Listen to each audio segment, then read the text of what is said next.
Hello! Today we're going to talk about how to use your TI-84 calculator. I've split it into 4 sections. The first section is basic algebra stuff, okay? Or algebra 2. So, first start with expressions. This is kind of neat because you can put it into your calculator. So in case you don't know, go to math, then over to fractions, and then the first one. And here it inputs a fraction, so then, I forgot to put 3 plus, and then we're going to do 1 over 6 plus another fraction. Math, fraction, first one. Then 13 over 16. And when I do that, it spits out a fraction. If I'd rather have a decimal, then I would go to math, and then 1 and 2 goes back and forth. I want a decimal, so number 2, and then it changes it for me. All right. The numeric solver, this is nice because it solves basic expressions, okay? But notice that my variable y has nothing weird about it. Like it's not 1 over y, it's not y to the negative 4, it's not the square root of y. You don't have any like weird restrictions. So just a simple expression, you can use the numeric solver, okay? And you can use the variable x instead of y if you'd rather, okay? The next is the poly simulation app. The numeric solver is math. All the way down at the bottom, it says solver or numeric solver. Mine has the left side, right side. Some of you might have to make it equal 0. It just depends on how it's set up. Hit OK. Then the next thing you want to do here is when it's x equals 4, you want to solve it. So the solve button is down here. So do alpha, enter, and then it solves it. So then it changes it. Okay, make sure you understand that. The next is the poly simulation app. So the first thing is you have a polynomial. You can solve this numeric thing, this equation we had up here, but you have to make it look like this. And actually, it should have been written as equals 0, equals 0, equals 0, equals 0. So, Poly Root Finder is under your apps, because it's an app. Go down to number 4 on mine. I think 9 on the one in the classroom. Anyway. Press any button. Number 1, the order is the highest exponent. So this would be 1, this would be 2, 2, 3. Hit next, then put in your coefficients in order. Make sure it equals 0, then hit solve. It spits it out. If you did number 2, that's the equation solver.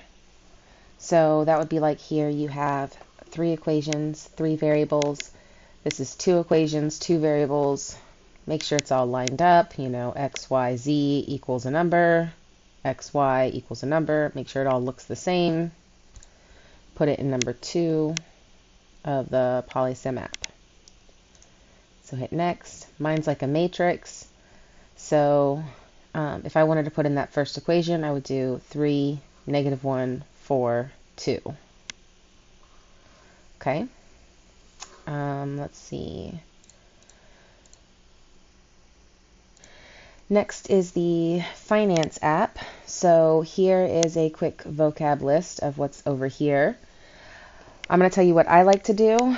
I like to leave the payments per year and the compounds per year as 1. So then I alter n as k times t, where k is like the number of times a month, not a month, a year, and t is the number of years. So k is the number of times a year, and t is the number of years. Okay, so if it was like 12 months for 6 years. The interest would be like 5%. so you just write it as 5 or 5.2. And then since I don't want to change the bottom part, I would just divide by k, so the number of year, or the number of times a year.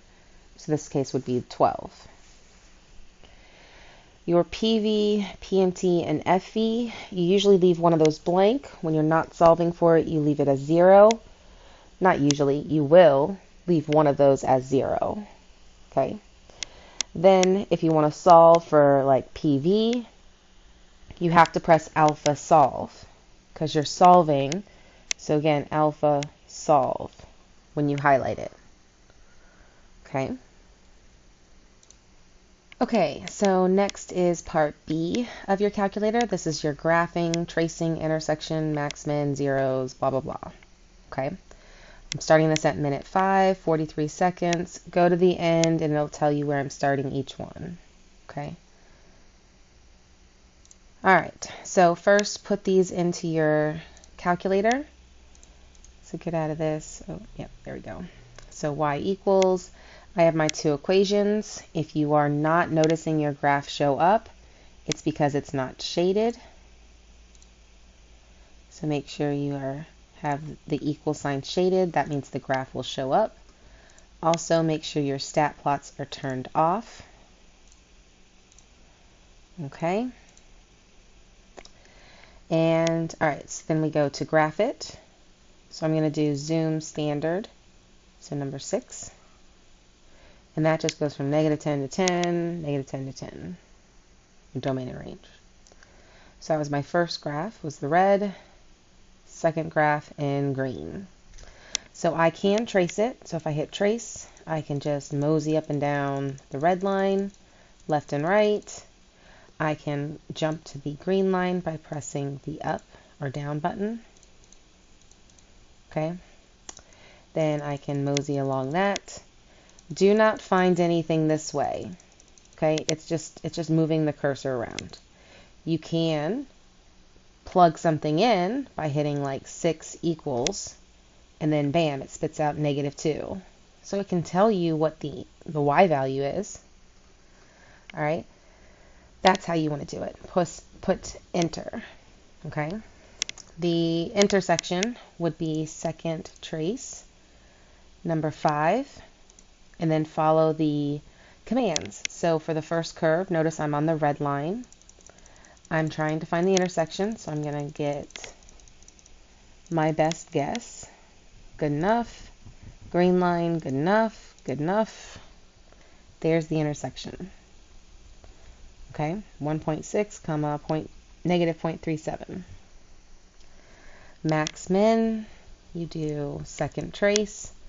The green line had a minimum because it was a bowl. So number 3. And left bound is the left side. Oh, but I'm on the red line. Up or down, go to the next one. So now I'm left of the minimum. And then I go right of the minimum. I don't have to go that far. I could have been much closer. Then I guess. There's my minimum. Okay.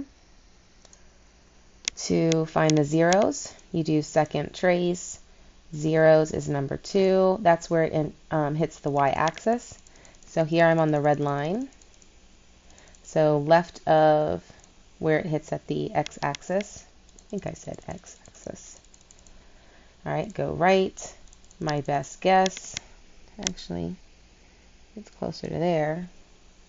Well, there it is, 2, 0, which makes sense. It's kind of easy to figure that one out when y is 0. And then your derivative, you do second trace. Derivative is number 6. So if I want the derivative on the green line at 2, it tells me the y value, but it also tells me the slope, the derivative, -4. All right, now let's say I wanted to compare the graphs, or I'm sorry, the y values. I can look at the tables, so go to second graph, and that's just these x values, and then it's plugged into equation 1 and equation 2. So I automatically can compare the y values together if I wanted to. and then I can scroll. But maybe I wanted to plug in something huge. I can change my table by pressing second window. The table set, let's say I wanted to start at 100, and I want to jump every 50. So then I do second table, and notice it goes 100, 150, 200, 250, 300, 350. So it's just kind of a nice way to plug things in and kind of see how things start to expand or increase or decrease or just see what happens.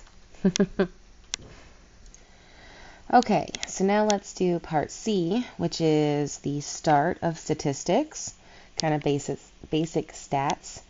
So 5-number summary, standard deviation, box plot, starting here.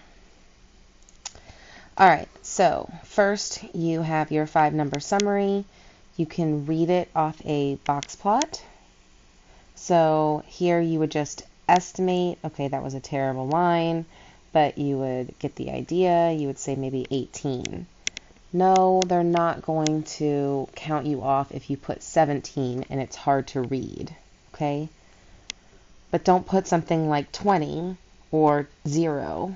Like those are obvious wrong answers, okay? Let's see. So you've got minimum, Q1, median, Q3, maximum, and your standard deviation is usually written as a sigma x on your calculator, and your mean is like your x bar. All right, so first let's put it into your list. So go to Stat, Edit, and then just put your data in there. I have random data, it doesn't matter. I'm just showing you how to do it. So if you want to get this information, just, spat at you, okay, you would go to Stat, over to Calc, and do one variable stats, number 1. And then we put everything in list 1. We don't have a frequency list. Hit calculate. Bam. There's our mean. There's our standard deviation, the sigma, so it'd be 25.48. And then there we have our minimum, Q1, median, Q3, and max. Now, if I wanted to find the outliers, I would do a stat plot. So do second y equals. Well, first, let me turn off my other equations from earlier. So I'm going to unshade them, so that way I don't have to rewrite them later. But sometimes rewriting them helps in case I wrote them wrong. It's up to you. So go to your stat plot. Let's turn the first one on.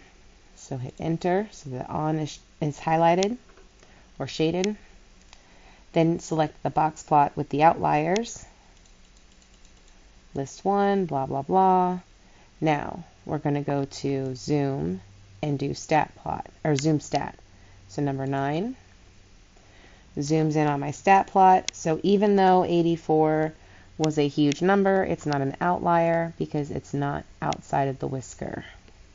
Okay? That's what that's saying. All right, hopefully that makes sense. Oh, and also percentages. It's really important to know that in the first quartile, all of these are broken up into quarters. So if I had 100 people, 25 would be within this range from the minimum to Q1, so between 20 to 50 or 17 to 52. Then there would be 25 people from 50 to 60. Another 25 people from 60 to 70. And then another 25 people from 70 to like 98. Okay, so that's how you would do like percentages. It's always 25, 25, 25, 25%. Okay. All right, last section, 14 minutes, 26 seconds for the last part of statistics. Okay, so first put in your list.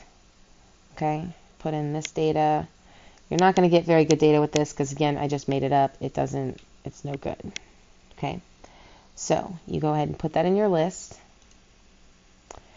And then to run a Pearson correlation, you're going to do stat test. Nope, I'm sorry, calculation. Linear regression, no, it does not matter if you do 4 or 8. Usually in statistics we do 8. I'm not really sure why, but linear regression, a plus bx. So we have list 1 and list 2, then we hit calculate. I think this is going to be a mix match. Yeah, okay, I need something in list 2. Hold on, let me fix my list. Okay, I just had to make sure my lists were the same size, which they weren't. Again, I have different data in there because I didn't really care. If you put this data in, it'd be 0. So here in the data that I had in my calculator, R is 0.178. That is a low, moderate, positive relationship, right? Somewhere in between. I would say a low positive relationship. Okay, closer to 0, the less linear it is, or the less correlated it is. All right, Spearman. Here I just want to show you how to rank them. So if we did it smallest to largest, this would be 1, this would be 2. However, I have 2 37s. That would be 3rd place and 4th place. So if we average them, we get them as 3.5 each. And then the next one, 5th place, would be 45. Same over here. That's 1st place. 18, 18, and 18. That's 2nd, 3rd, and 4th.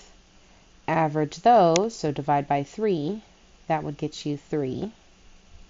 So each one of those is going to be represented by 3rd place. Then 5th place is 24. Put that into your list. Now remember, it's in that order. Do not change the order. Keep it as 5, 3.5, 2, 1, 3.5. Like write it exactly how I wrote it into your list and do this. Go to stat test and go lin reg t-test. Just making sure. So lin reg t-test, list 1, list 2. Typically you're going to do not equal to unless told otherwise. So we do that, we hit calculate, and here we go all the way down to our R value. It's 0.178. Again, I didn't fix my data, it's not good, but this one is 0.17, so that's a low relationship, a low positive relationship, so it doesn't show a correlation. Okay, so next is a t-test. Let's say I'm comparing the average weights of, I don't even know what would weigh that much. An alligator? I don't know. That's such a Florida thing to say. Okay, so you're comparing the weights and seeing if medicine changes it. I don't know. You're comparing 2 sets of data. What you're going to do is a stat test. Go over here to to sample t-test. Okay, t-test. All right, so we have our data in list 1 and list 2. Typically do not equal to unless told otherwise. It's not being pulled ever. Calculate. Again, this is not the same as what's on the screen. It's random data that I have already stored in here. But this is all just your information. You're going to look at your p-value. So the p-value is 0.107. So p is 1. That was not right. 0.107.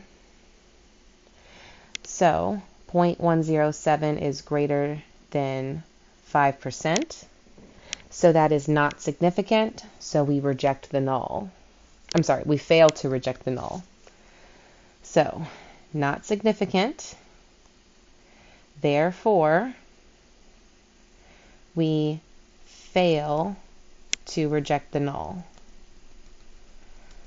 Okay, because we didn't find any significant data to tell us otherwise. The null is always there's no relationship, and the alternative is always there is a relationship. Okay? So the alternative is no, the null is no, the alternative is. So if we don't find a relationship, then there's clearly no relationship. So the null, we never say except, we don't say true, we say fail to reject. Okay, the next part is chi-squared. If you have a list, so let's say you didn't have any of this stuff, you just had categories and a list.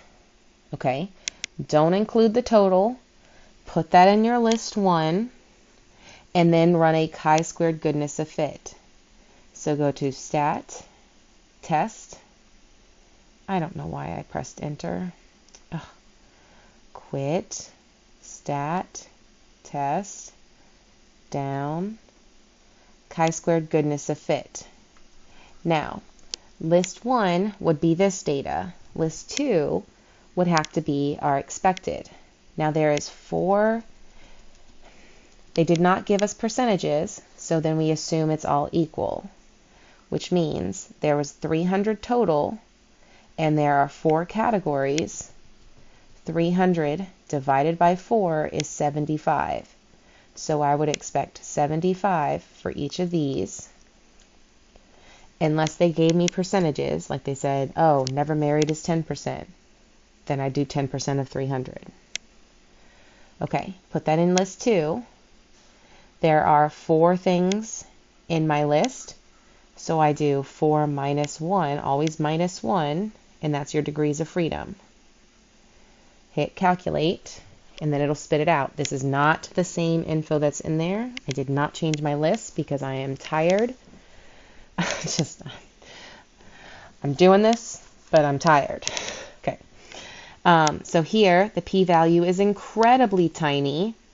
So here, when the p-value is less than 0.5%, we reject the null. So that means if you reject the null, the other one is true. So there is a relationship. Okay? Always put your conclusion in terms of the null. All right, that's how to do it if there's a list. Okay, I'm going to clear this. Now, what if it's a table like this? Ignore your totals and then put your list in as a matrix. So go to your matrix, go to second inverse, so see where that matrix is. Go over to edit. Here we have 4 rows by 5 columns. All right, list them out. It's just like reading a book. So read it left to right, 18, 36, 21, 9, 6. Okay, press enter, it automatically goes to the next one like reading. All right, to do your statistic, go to stat, test, chi-squared, and then matrix A is what you put in, that's the observed. It this time is nice because it automatically will do your expected, so you don't have to think about it. Perfect.